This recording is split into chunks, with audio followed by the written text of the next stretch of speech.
Nearly 50% of Americans say immigration is a top issue for the government to work on this year. That's according to a poll taken just before the partial government shutdown went into effect. With her appointment to the powerful Rules Committee, freshman Congresswoman Donna Shalala will have a hand in how Congress debates and hopefully resolves the issue of immigration. CBS 4's Lauren Pastrana asked the Congresswoman about what her new committee appointment means. It controls what gets on the floor, what bills get to be talked about, what bills get to be passed by the majority. And it also gives me the opportunity to make amendments on bills and to help people with their amendments. So it's a very powerful committee that allows me to learn all about the House of Representatives. But more importantly, I get to play on every issue, on health care in particular, but on all the other issues that affect the people in the United States. So I'm very excited about that opportunity that I have gotten from the Democratic caucus. Yeah, we know just how important those committee appointments are. You touched on, though, very briefly, you mentioned health care, obviously an extensive background in health care. What are you hoping to bring to the table as part of that committee and just as a legislator in general in Washington, D.C., as far as health care is concerned?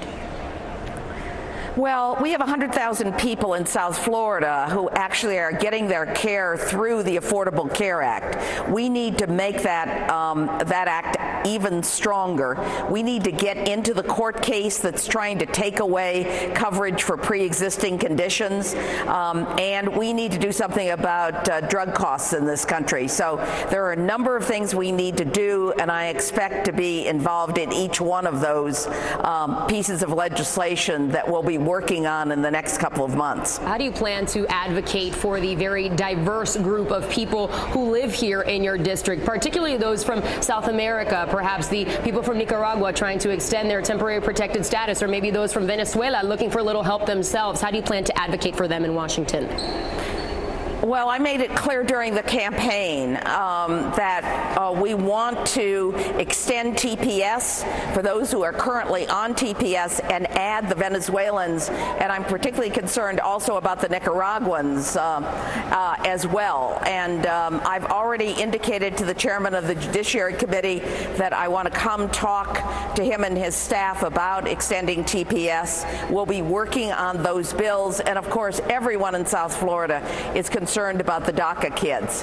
I wish we could get comprehensive immigration reform, but for people in South Florida, TPS is critical, as is the opportunity for the DACA, those that are covered by DACA, to be able to find a pathway to citizenship, which they deserve. They came here through no fault of their own. They've been good American citizens, and we ought to give them that right to citizenship.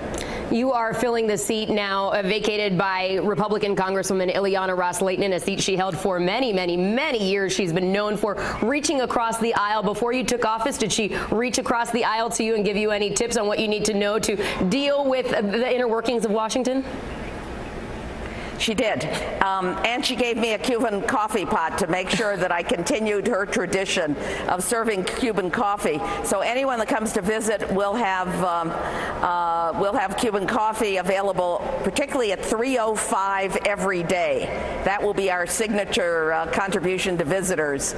I talked to Ileana yesterday. The first call I made yesterday after I was sworn in is to call Ileana to thank her for her service and to ask her about her shoe size, because I have to fill her shoes. Turns out we actually wear the same size shoe, approximately the same size shoe, but she still has, and I still have big shoes to fill. But I was happy to talk to her. She's been a good friend for a very long time. She served the people of South Florida brilliantly, and I'm happy that I'm able to at least step into the shoes and the reputation she had for bipartisanship. As far as advice, any specifics you can give us that she shared with you? No specifics. She did urge me to reach across the aisle, and yesterday I talked twice to Mario Diaz-Balart, who represents a neighboring district. Again, someone who I've known for a very long time, who I've worked with before, and Mario and I have agreed we're going to sit down and figure out some things we can do together. He's ranking on transportation appropriations. We, of course, are very interested in the infrastructure bill, in ways to improve public transportation. immigration in South Florida. So we intend to work very closely together.